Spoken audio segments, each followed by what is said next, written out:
So, dear witch, agus fáilte, hello and welcome, beautiful witches, souls, me owl flowers. Today, I'm so honoured and excited and delighted to have the beautiful, the amazing Crystal The Cottage Witch back at the Hearth for Chapter 2 of Cauldron Conversations. The first one will be linked below. So, hey, Crystal, meow, flower, what's the story? How are you? How's the world been treating you lately? For anyone that doesn't know you yet, do you want to introduce your lovely self? Thank you. It's making me blush. Hi, I'm Crystal the Cottage Witch. I have a channel here on YouTube, and I've been practicing witchcraft and studying the occult for now 29 years in total. I'm a mixture of all different things on my channel. We go into folklore, witchcraft, history of things, and I'm a paranormal investigator as well. So obviously we dive into the spooky side of things too. I love it. I love that part as well. That you also do the investigations for the paranormal. And I love the way you do it, Crystal, because like you said, it's never just surface level what you think it might be, and you get down to the nitty gritty and get down to the bottom of things before anyone starts jumping to conclusions. Mm-hmm. So you keep it very grounded there, because anybody that's into paranormal investigation, I'm sure there's some people watching that's into it like us. Sometimes it can get a little bit, oh God, did you hear that noise? That's definitely a spirit. Or the worst is, it's a demon. Somebody was practicing satanic black magic. A witch. Oh, witchcraft. All the spirits. Everything is haunted. You gotta run. Burn this and pay me $500. Like, it's bad. $599.99. Or $665.99. Yeah, we know it can get very out of hand, and I love the way you keep it grounded, Crystal, and you know, not not over exaggerated, definitely. But yeah, I'm so excited to get stuck in here and catch up with you, Crystal. Like, what's changed in your craft since we've last spoke? It's a few different things. So since we last spoke in the summer of that year, going into before the winter and all the crazy storms here in New England, I was trying to build a new type of relationship and practice with the land in my area, because we've had so many storms, and basically everywhere in Rhode Island is surrounded by the ocean, or you're like 15 minutes from it. And because of all the storms, there's been a lot of erosion for a lot of places. And in those areas, it feels like parts of like the old land is awakening. I don't know if that's making any sense from the way I'm describing it, but it feels like parts of the old land are awakening. You know what I mean? Mm-hmm. Yeah. So I've been trying to build relationships with them, because everything just feels different. It feels like the whole world is angry at the world, if you know what I mean. Mm-hmm. And like just trying to sit there and listen and actually build a connection. It's been more mindful connection in that aspect of it. And then obviously the winter happened, so I haven't been able to venture outside. But since it's been a little bit warmer, I've been trying to go back and interact with it. But it feels like so much of the old land that is getting now exposed due to like all the intense weather that we're having. Seems like it has a lot to say, and it seems like it has a lot of emotions and feelings. So I've been trying to find a way to incorporate it and understand it and kind of feel like what I could do to give back to it, if that makes any sense. Mine is just building relationship with the older land that's coming up. Mm-hmm. No, I love that. I love that, because the land and also the animals have so much to tell us. They have so much to say, like the land itself, the soil, the vibration and energy of it, the ground itself. And then we have all of the trees, which I just love, because you know yourself, trees just give off so much energy and wisdom and knowledge, and they've been there for how long, you know. How much have trees seen of humanity? And yeah, I love that you actually brought in, like, it is, I feel, linked in with the way the world is right now. The world's so pissed off. Humanity is just pressure point, and it's obviously reflecting on the earth and on the land itself. Yeah, it's so weird to feel it, because you could feel it in the spots. There's spots where the bay has washed away part of the like part of the hills in a certain area, and you can see all the sediment and like all the layers, and where the trees, you know, the roots eventually eroded and they cascaded, they rolled down the hill. And you can see everything that it was like feeding the nutrients from. And these are old oak trees, you know, they've seen so much. They've seen, like, before cars, they would probably have so many cool stories, but just that area specifically is like right in a corner, and it's just like pulsating. And it just feels like it's so angry and it's so hurt, and it just feels like there's so much that it wants to say. I'm also very nature based in my practice, so I work a lot with nature, and I'm a hua for dirt magic. So like anything with like dirt, I will She was a hua. Sorry, I just got the Sopranos in my head because of that. Ralphie. She was a hua. Sorry. She was a hua. No, I get it. I'm just talking about nothing at this point. I'm just thinking of my beautiful trees, and I'm just like, yeah. No, like you were saying, for a bit of dirt magic, were you saying, Crystal? Yeah. Yeah, well, I use dirt magic for so many things, because like there's so much in magic in the spirit of place, and the spirit's a place, you know, and everything just gets imbued. And I love the smell of dirt. Dirt to me smells delicious. I will coat myself in dirt and in mud. It just makes me feel primal, the smell of it, and fresh cut grass. But what I wanted to do, and this is going to sound really weird, is I wanted to set up a little ritual space in that area, even though it's kind of in a public area. But this is where my intrusive thoughts come in, which, like, I don't know if it's a good idea or not, but I wanted to do moss graffiti to mark out my area, and also to give life back to the land, to try and hold everything back together. So, like, you can make moss graffiti. You mix moss in with buttermilk, and then it keeps growing, but it grows in whatever you paint it in. So I wanted to, like, paint it to, like, hold back the land, and then to hold back some of the trees and try to protect some of the life back there.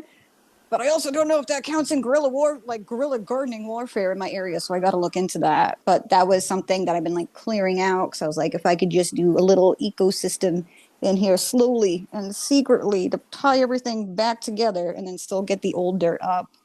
That's like the weird stuff that I've been doing. It's not like I've been sitting in old books and reading Latin. I haven't been doing any of that. I've been talking to trees and smelling dirt recently.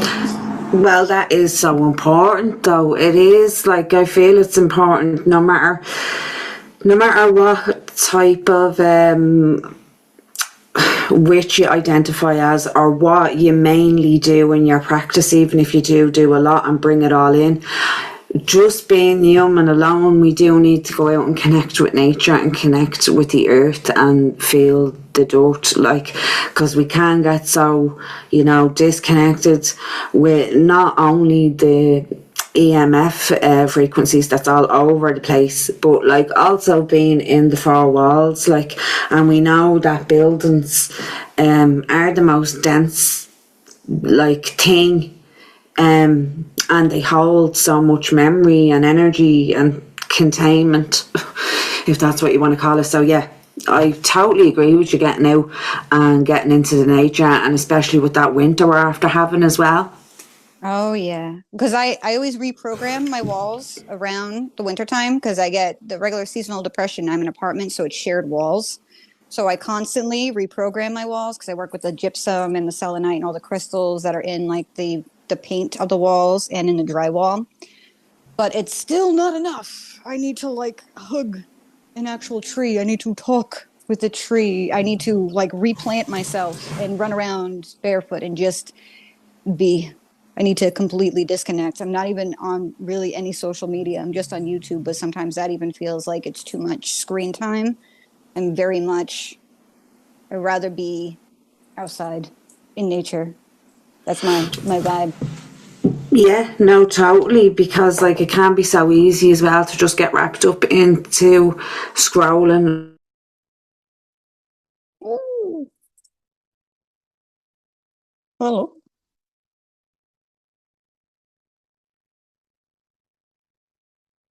Hello.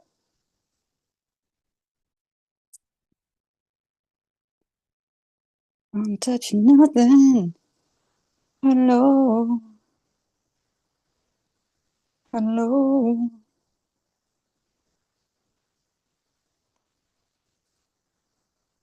Hello. That just literally went off. No worries. It might be my house spirits too, because I had a whole bunch of knocking that happened afterwards. So it might be my Oh house my, spirits yeah, again. and I have a little candle light in here, and oh my god, the flame on it was like exploding, and it, like I lit it for our conversation. So sorry, it's still recording. We're back. I don't know what happened there. So we'll just pick up where we left off. Told me because I was literally like my nose was up the camera. So I was like, hello. It just literally went off, and then I was like, oh god, was it the time I'd set? I just didn't know, and then I thought it could have been something kind of magical with our energy building as well. So That's what happened last time, remember? yeah, it did, but we're back, folks. Sorry about that, technical difficulties. So we get back here. Is there any new tools, rituals, or traditions coming in since we've last spoke as well, Crystal, or just more reconnecting, like you said, with the earth?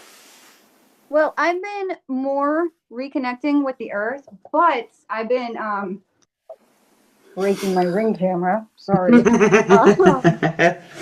I'm so sorry because I moved this because I was like, maybe it's my service, which I don't think it is. I think it's house spirit, especially if your candle was acting up too. Yeah, it And all the really was. knocking I was getting. Like last time. Oh my gosh. So sorry. It's okay. Do you want me to pause and we can come back in a moment, or you all right? Yeah, just in case.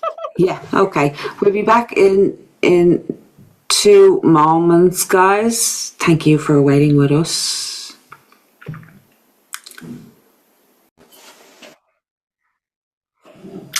So hey folks, we're back. Sorry about that technical difficulties, but I am going to pass it over to Crystal because she wants to let you know that she does have something on there in the background. Yeah, so we've been having a lot of spirit activity already. I've already been having it in my apartment, and it's causing interference on both of our ends. So I brought out one of my paranormal devices. This is a regular REM pod. This one does not detect the temperature, but it will check any disturbances. I'm not sure if you could hear that, but you should be able to see the lights. If anything comes into this field, it has to get close to not make a false positive, but you'll be able to see it if there's any interaction. Just in case there's been so many spirits. I was going to grab more toys, but I was like, I don't want it to be too distracting. No, I'm excited that is, and I could hear it there as soon as you touched it, and we could see the lights as well. So we'll see what happens, because it did the last time we were having our Cauldron conversation. A lot was happening in the background as well, so it'll be good to see what happens. Yeah, I wanted to also ask you there, Crystal, have you had any kind of personal breakthroughs or lessons, insights in your practice lately that you'd be comfortable sharing, if so? I think a lot of my stuff lately has been also, I go through bouts where I struggle really hard with imposter syndrome, which I know we were talking about off camera.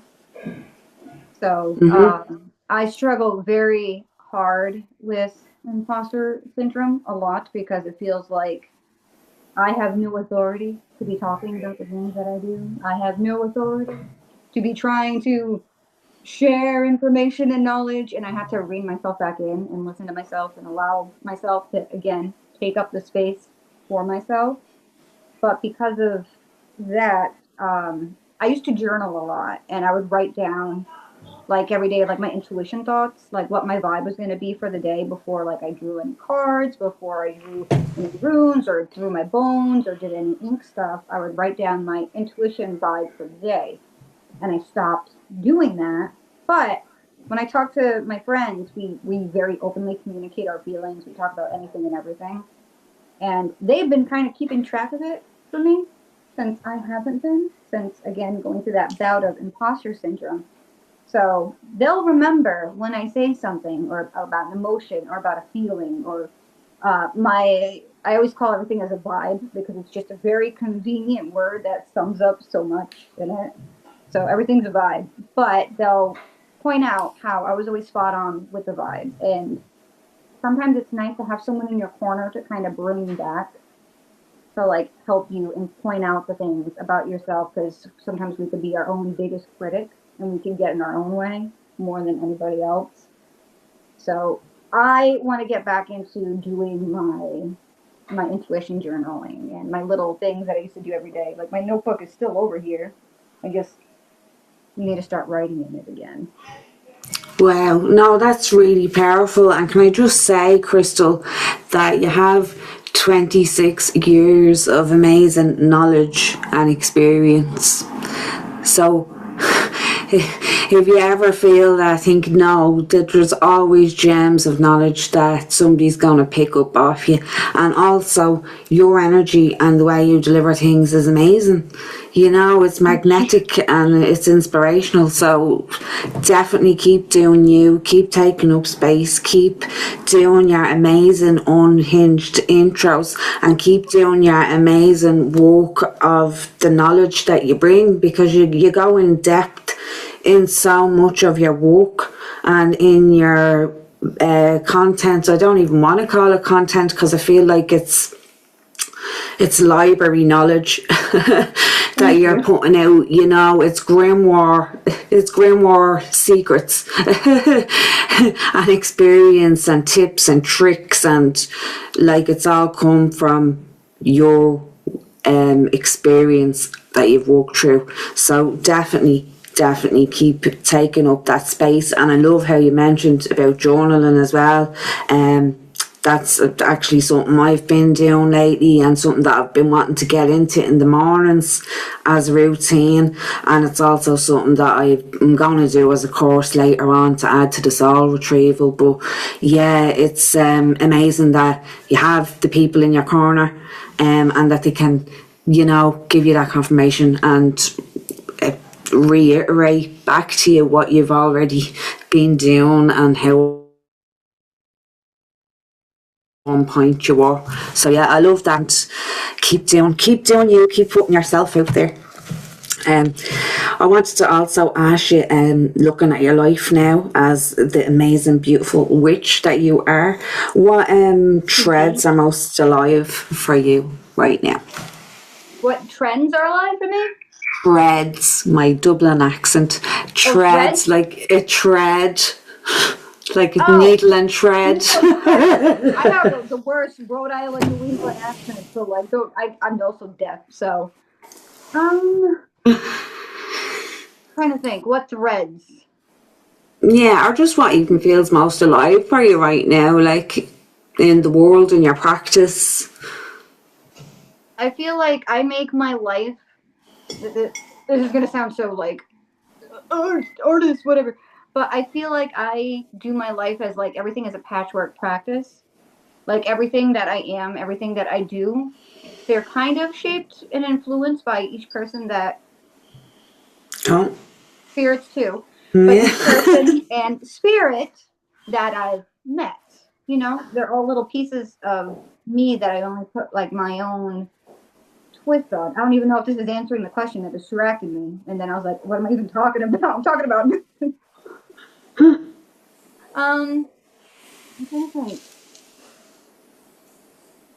For me, all right, I'm very introverted. Mm-hmm. Very much introverted. I love humanity, but I hate humans, if that makes any sense. I hope that makes sense. So I do a lot of like community stuff from behind the scenes, but I'm not front and center with things. But that's like a big part of things that I've been doing lately, especially with like my day job. And my day job takes up a lot of mental energy with things. So, but I'm not even sure if that like relates into my practice. I don't even know if I'm answering your question. I don't even know if I even understand the question, or if I'm just talking to talk now. No, it does. It makes sense. Like it's kind of balancing as well all of the work that you're doing in the outside world, if you'd want to call it that. Like, you know, and I totally get what you're saying. I think it's an Aquarius thing, Crystal, to you know, have love for humanity, and then also have a little bit of like not so much love.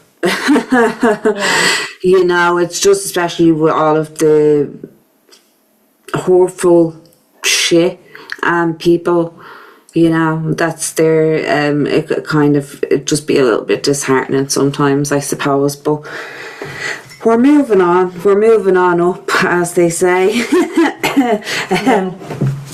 What projects or intentions are you excited about in the coming months? Have you got anything set up and you're looking forward to? Yeah, I have. It's not even mine though, but I'm going to be doing it on my channel. But I'm so excited for it.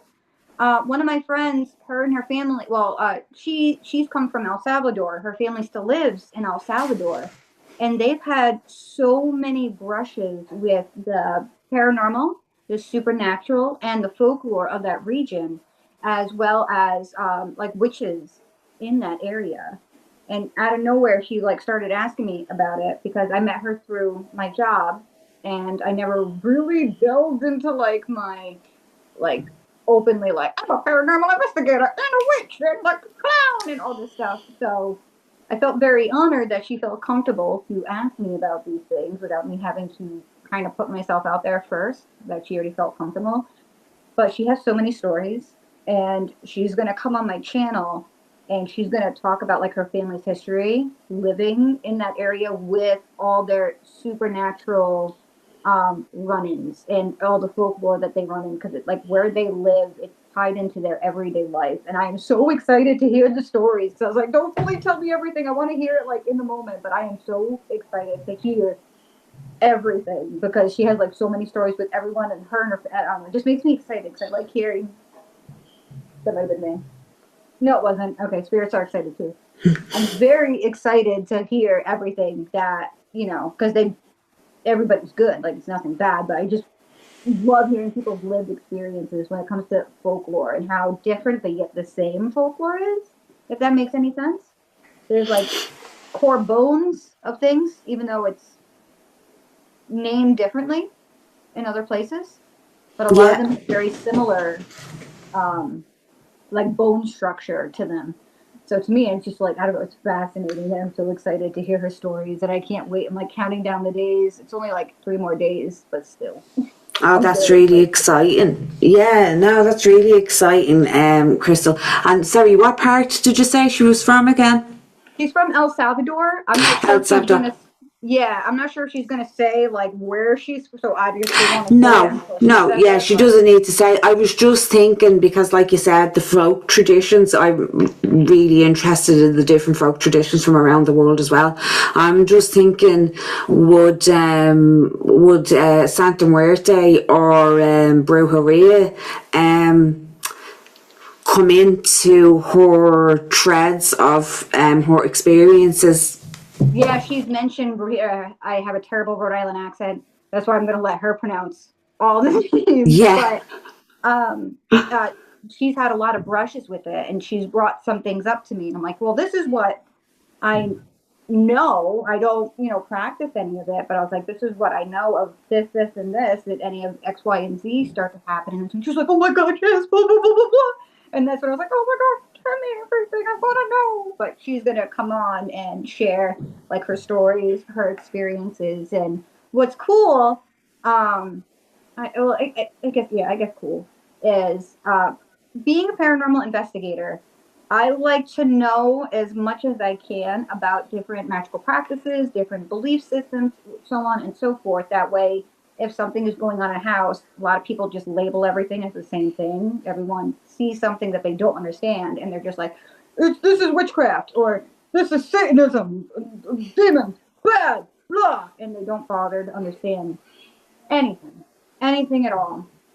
Even if it's something that I'm not part of, or something that, like, I would never understand or never be able to relate to, or, like, isn't a practice like that I do want to know and appreciate a little bit about each thing. That way I'll be able to recognize it and then be able to get someone or talk to or reach out to somebody of that practice to explain what's going on.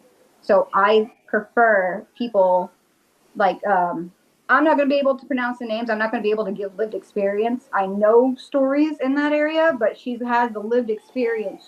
She knows it. I don't know it. So, like, it makes me excited to actually have somebody that's part of it to actually talk about it instead of me just being like, these are everything that I know. So I like that. It makes me very excited. Oh no, it sounds really exciting. I can't wait to tune in and see and listen to the conversation. And yeah, I get what you're saying there, Crystal, as well. Like, even if you don't practice certain traditions, it's good to know. So then you know what you're working with, because this is what came into my head when you were talking about that.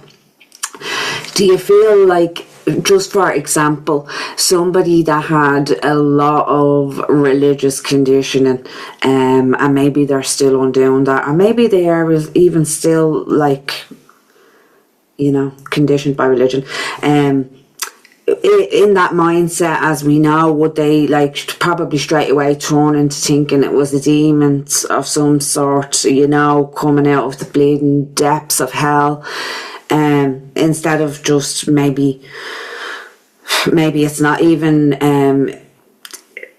paranormal, maybe it's something normal, like, run of the day thing, or else maybe it is something paranormal, but maybe it is just a bleeding spirit that's wanting a bit of communication, and it's not demonic, or it's not like a poltergeist activity, but they're just interpreting it as poltergeist activity because they're not used to something like that. Does that make sense, or is that too much?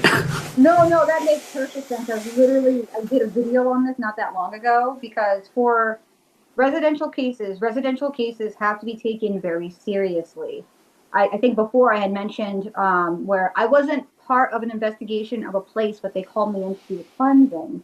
And that's when, like, I asked about what was going on, and no one had checked for carbon monoxide at all. And it turns out it was a slow carbon monoxide leak.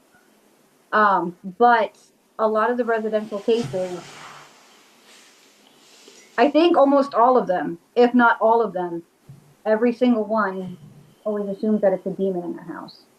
Every single time, no matter what. Or they think that witchcraft was done in their house and it brought in a demon. Or Right. it's the actual devil in their house. I know, right? Silly. Yeah, no, totally. Like, and I feel like as well, even like if you don't go that far into occultism or into demonology, you're kind of stuck in that space of feeling like that they're all demons of hell and that you have to cast a circle because this or that. And as well, on the other hand, like, if you're trying to cast a circle and command something and take power over something, Yep. well, then you're fucking asking to be bit in the hole instead of just fucking walking with it like a normal deity or a normal spirit, like, and give it the respect it deserves, instead of like, I'm going to command you, I'm going to use my fucking ego, I'm going to draw this fucking salt ring of protection. Sorry, I just... I was talking about on there. Authority has been translated to in, like, I don't know. I saw some videos where, people will be insulting, like how you would for like the bornless ritual, or like the lesser banishing ritual, the pentagram, where you're doing like the deep intonations, like where you're like, oh, but then they do that, and in between they're yelling at the demons, the jinn, or the spirits. And that's not what authority means in like the ARS Goetia. That's not what the true purpose of authority meant. It meant authority as in yourself, as in being that living person, not like, you're gonna listen to me or I'm gonna put you in this jar. So you have to listen to me. I am the ultimate color here. You know, D for Zozo or whatever. Like, it just, I don't know. I don't know what happened there. I have no idea what happened. And people don't understand also, like the blue and orange morality.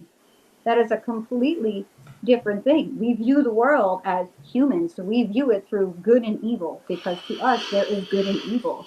That is a human construct that's based on how we see and view the world and our own morality code. Something that was never human or won't have any, or once was human and is no longer human, won't have that same morality. So it's used in literature. It's not like an official folklore term, but the blue and orange morality is to show a comparison, because to us, we're kind of like, oh, okay, those are opposite colors, but we don't know what it means to us for their morality. We just know our morality as good and evil. I'm about to go into a tangent, so I'll just end it there.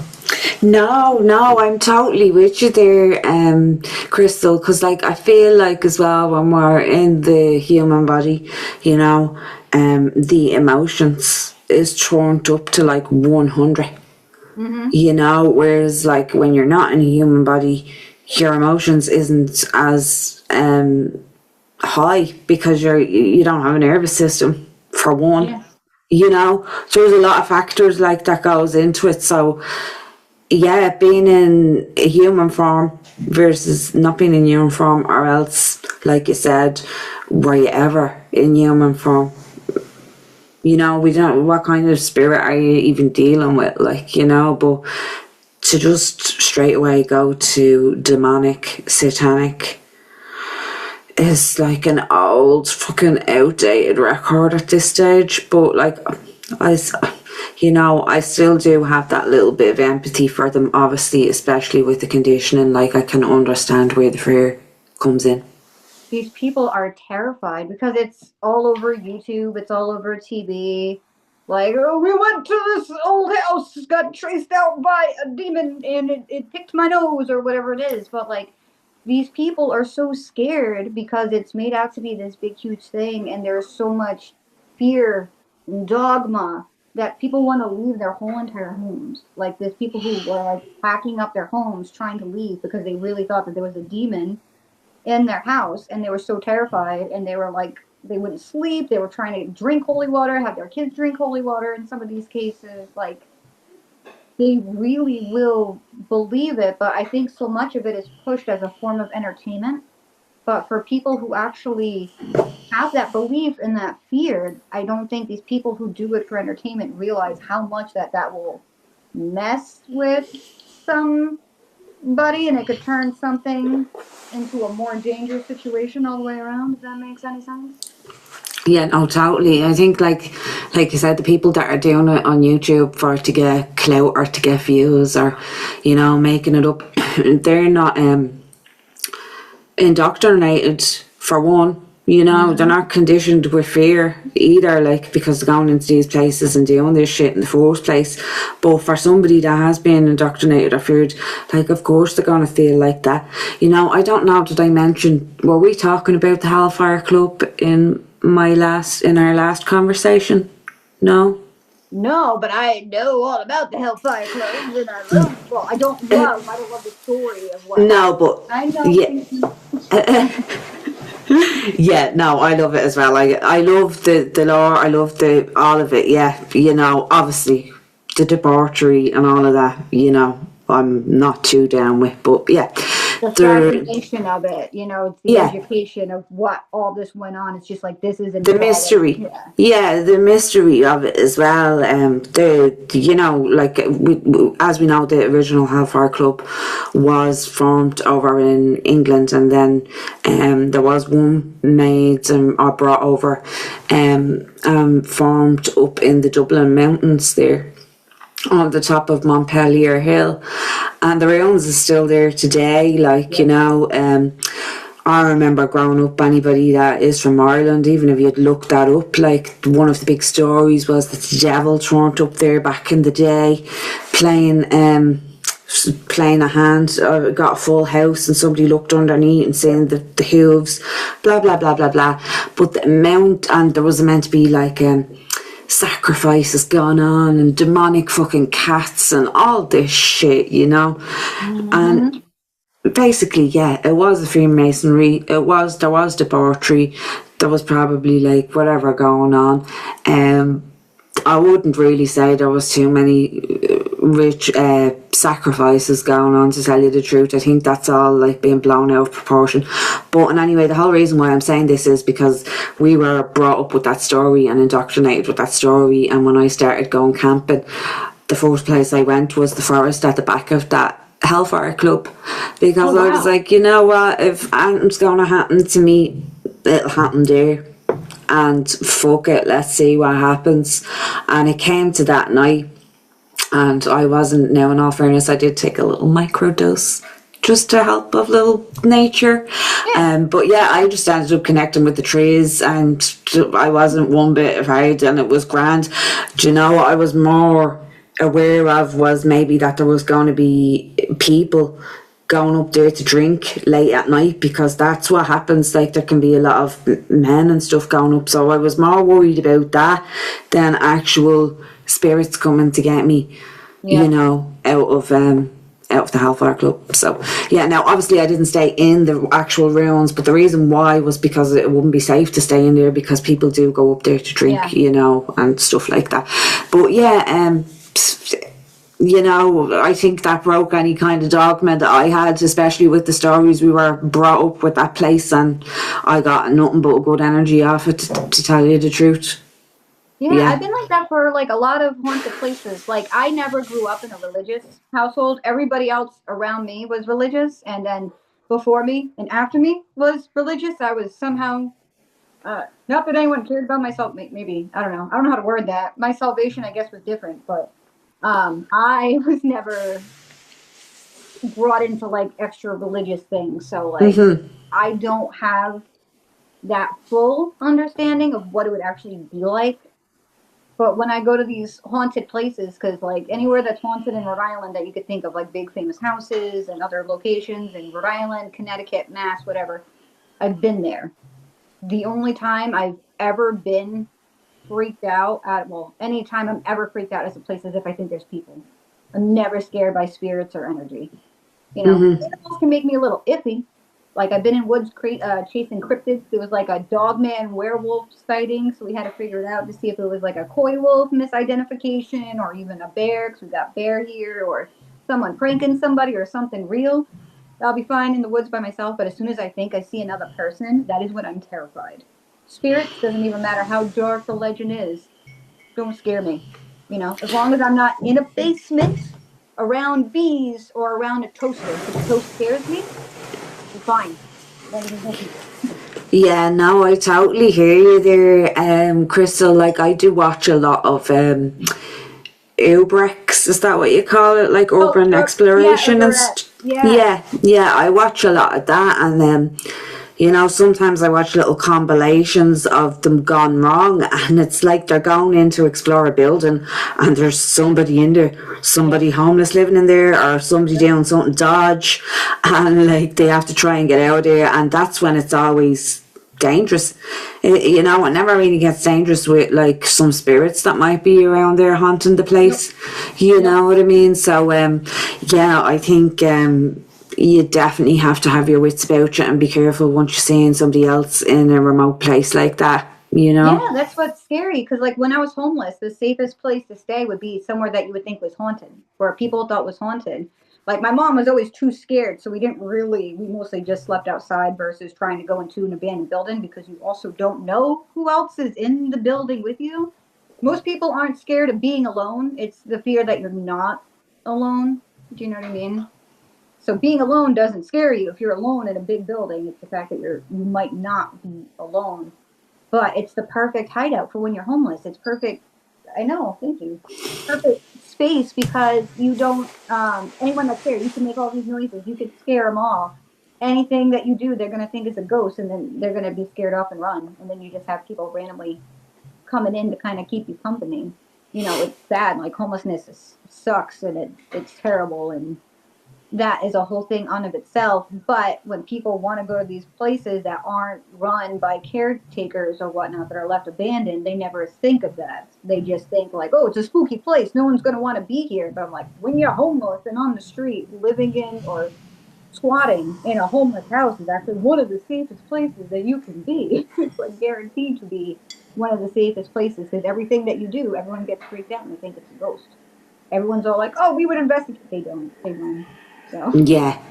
Yeah, no, totally. Like, I can see what you mean. Like, you know, people think, oh, there'll be nobody in there. But I'm sure if you're homeless and you're looking for a shelter, for a place to get out of the elements, you're going to be checking out these abandoned buildings and these not so fucking desirable areas to see if there is a place that you can get in and get a bit of shelter and get out of the elements. Like, because at the end of the day, you know, it's fucking rough. Like, I haven't been homeless, like, you know what I mean? Like I said, I've just camped a lot of times, and like, even that's been rough at times, and I've had all of the gear with me to survive the night. I've had the jackets and sleeping bags and everything like that. So yeah, like, I really, God love anybody that is in that situation. But yeah, I can see what you're saying, where it will get a little bit dodgy going into them areas if there is people there. Like, so do you make sure that you bring somebody with you though, Crystal, when you're going around doing them investigations? Like, Yeah, so there's differences. Well, to me, I give like different definitions for things. So there's paranormal investigations. Those are normally either residentials, like in other words, someone's house and they think something's happening, or already established locations, like woods will be there, or places where it's a known haunting that you could go and investigate. And then there's like ghost hunting, where my term for that is where you're just going to like a hyped up location that like everybody knows about, that may or may not have paranormal activity, and you're just kind of going under the presumption that everything is paranormal. And then there's also legend tripping, where you're just investigating local legends of where there's like hearsay of stuff.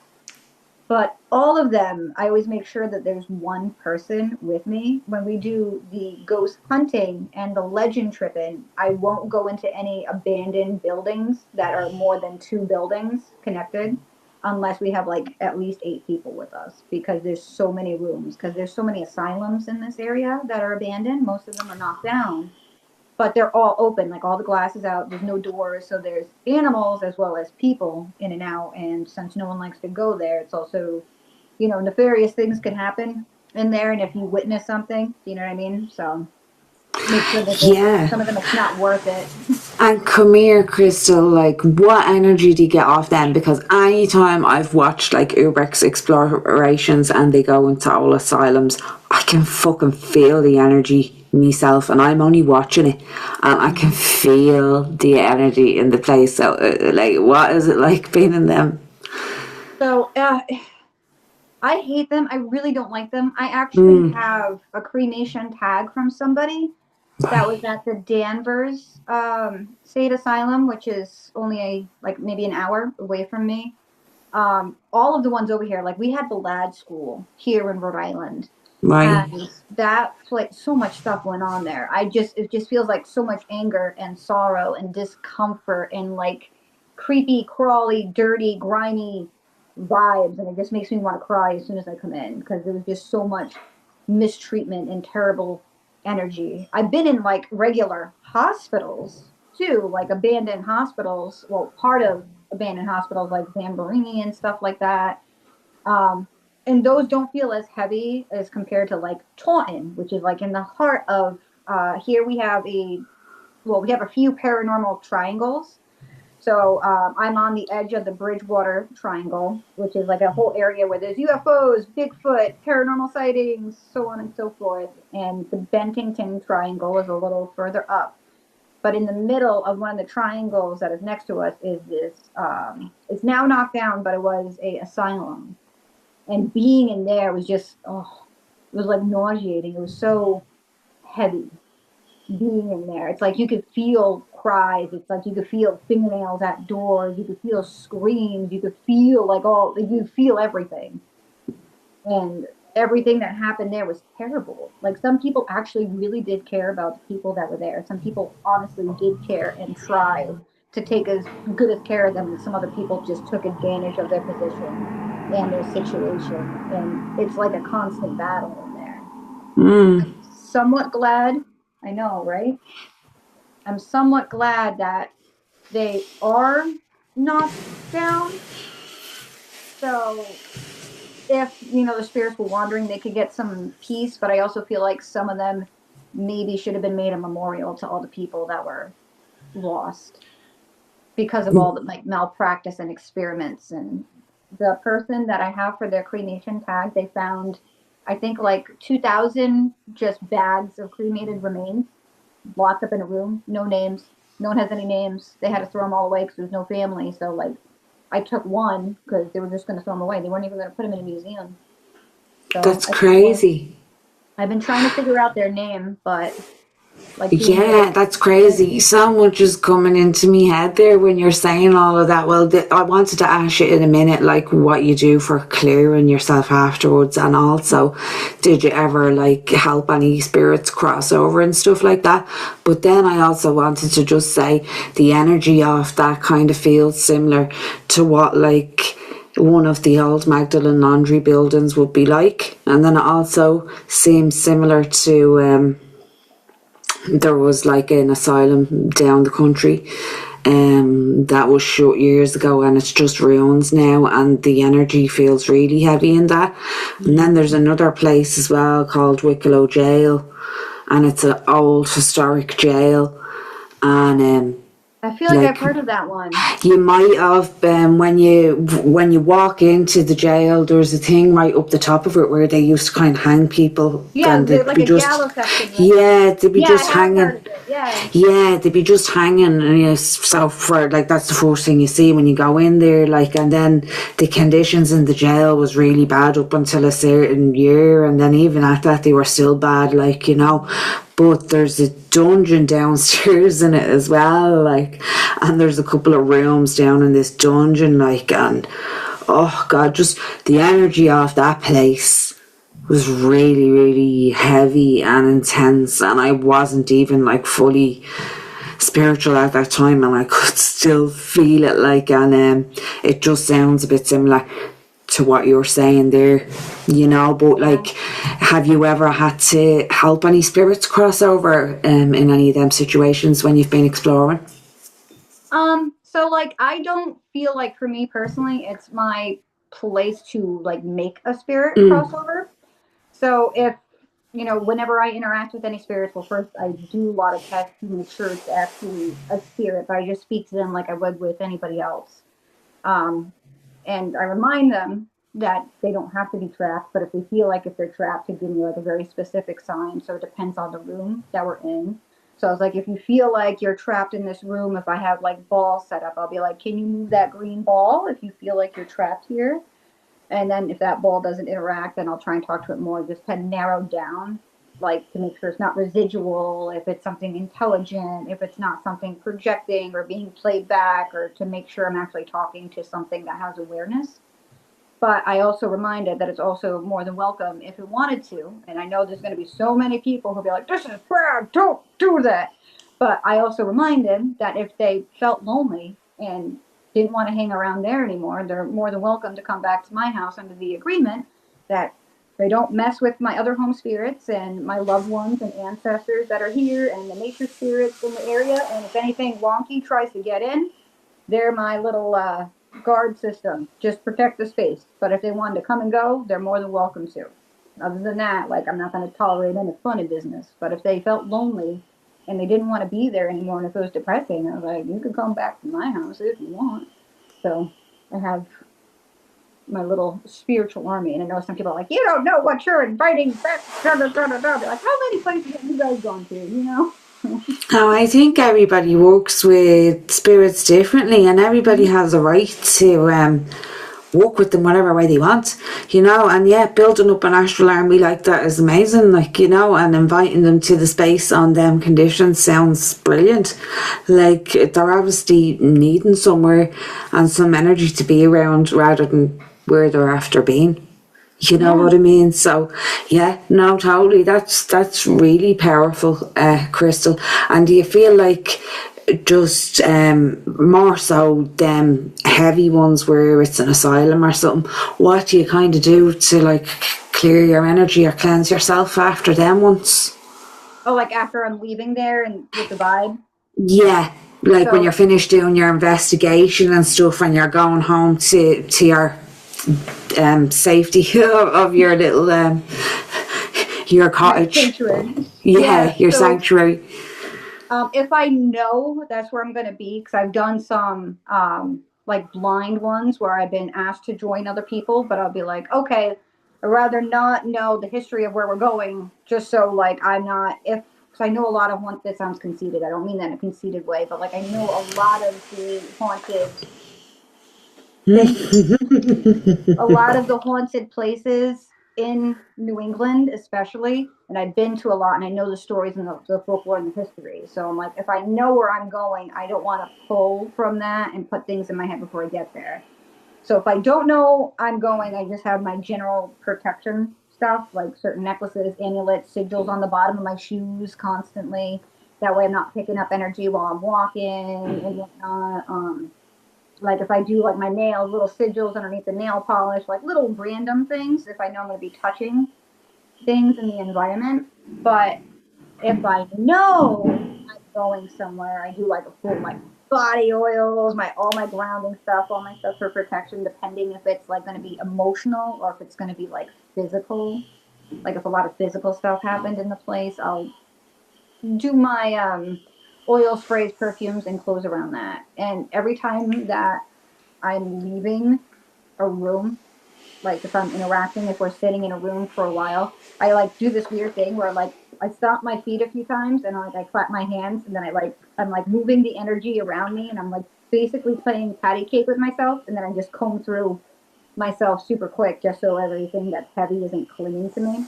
And I do that each time I leave a room. So if we're sitting in a room trying to connect to the energy of whatever's in there, you kind of have to immerse yourself a little bit. Like obviously still keep your barrier, but you have to be aware, like if there's drafts coming in, if there's sound coming in, if you could smell mold, if you know that there's mold spores, that's going to affect how you feel, like all those little things you have to be aware of. So you have to like kind of immerse yourself in that heaviness to pick out what would be natural, supernatural, and preternatural.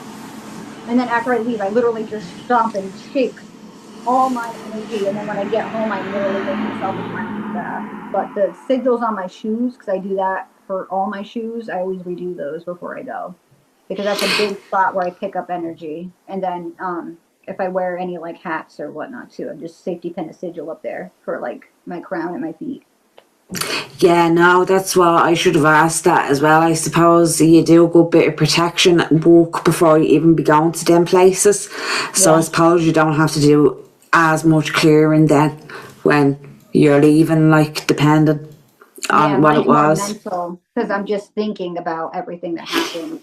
Even though I could feel it afterwards, I'm able to like disconnect, especially if I felt like some of them that, not that they felt unsafe, but coming here where, you know, they can interact with, you know what I mean, where they're not being as like a zoo exhibit for people to be like, come light up this for me, now do this constantly. But I think about it a lot still, even if sometimes I don't feel it a lot, if that makes any sense. Yeah, so it just takes a while to kind of like get your mind back to normal and get back into the day-to-day after something like that, I suppose. Definitely. Yeah. Wow. Well, it sounds so powerful. Would you ever think about doing a paranormal investigation channel or adding some of them to your channel someday, or do you keep them private? Maybe the building ones? Like, yeah, done. I had emergency residential that obviously, because the state of it, none of that was posted. I posted one on here, but it was because it was a public investigation, so that meant we were with another team. So we had to do everything because the team was hosting it. I know the team. I worked with the team before, and we've done investigations before. But since they were hosting it, we all had to stick together. So it was a big group of people, and they kind of dictated what they wanted to do. So it was just more along for the ride. I want to do more of how I do investigations, because how I do residential investigations is completely different than like locations. But I want to do legend tripping on my channel more because that's a little bit easier for people to see and interact with compared to people are used to YouTube and everything happening every 2 seconds for like a haunted thing. And if nothing happens, everyone's all like, this was boring, you know? So I want to do the legend tripping more where I take you around the haunted and weird spots of Rhode Island and New England and tell the stories and maybe bring some gadgets. Wow. Yeah, no, that sounds really exciting. I'd be well into that. I'm sure there'd be plenty other people as well that'd be into that. Definitely, Crystal. Something for us to look forward to.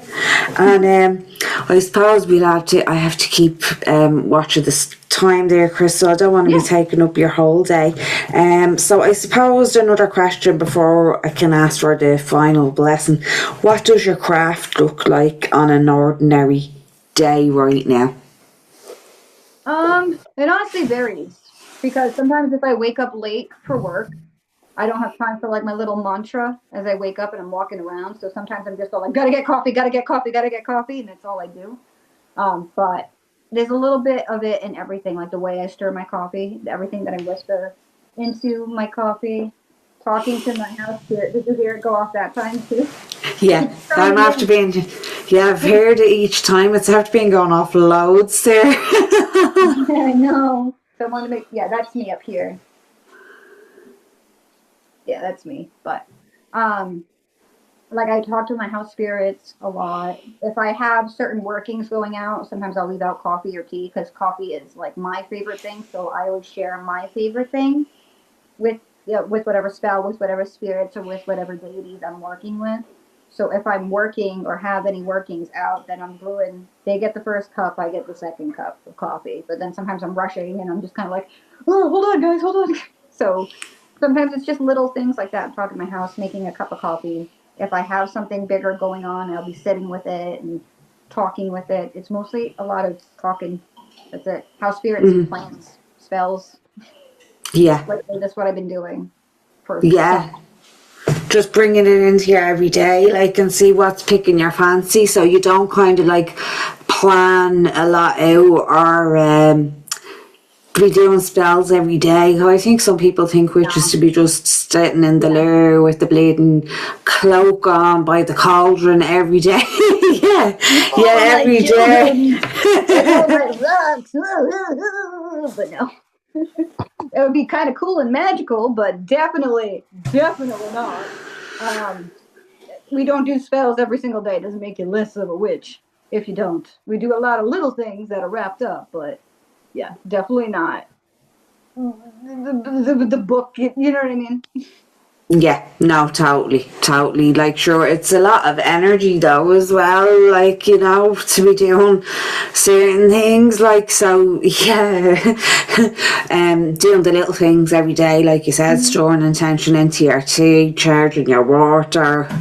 Talking to the trees and the dirt and yeah, trees in the dirt, your house spirits, the birds, whatever it is, like, you know what I mean? That is magic in itself, like, you know, it doesn't have to be something spectacular or performative all the time.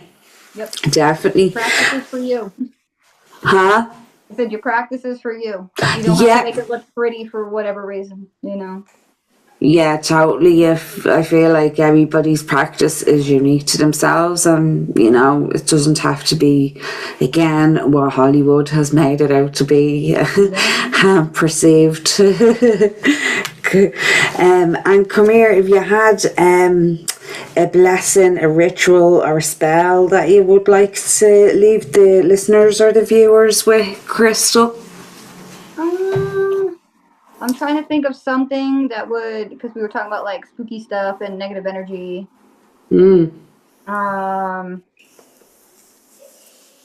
Oh, wait, no, I think I gave that one last time, because I was trying to think of, like, simple little chants. So I think I did, like, the thrice around, the circles bound, single evil beneath the ground one before. But, alright, I'll give one. I'm not going to sing it. But it combines both the mundane and the magical to help. Love it. If you have any, like if you're in a spot that makes you feel uneasy, or if you feel like there's any icky energy coming on besides trying to comb through your energy yourself or wetting your fingers and sprinkling water on yourself, I incorporate tapping with chanting. Like you know the tapping method? Mm-hmm. Yeah. Different parts of you. So I forgot I tied my hair in a literal bow on top of my head with my knot, so it's going to be awkward. I love it. It's beautiful. I thought it was a hairband, didn't I? And then I realised it was your hair. It's my real hair in its greasy glory. It's lovely. I'm loving the colour as well that you have in it lately, Crystal. Oh, thank you. It makes me feel better. If you saw the video of me trying to dye it during the blizzard, it was a mess. But all it is earth my body, water my blood, air my breath, and fire my spirit. And you just repeat it over and over again, but like you sing it, and you're like, earth my body, water my blood, air my breath, and fire my spirit. I can't sing good, but if you keep doing it, and then everyone gets louder and louder and louder, and then you kind of build it in with yourself. I think I gave this one last time, but it's like my I don't think one. you did. No, I can't remember. It was over a year ago now, nearly. But here, it's a good one.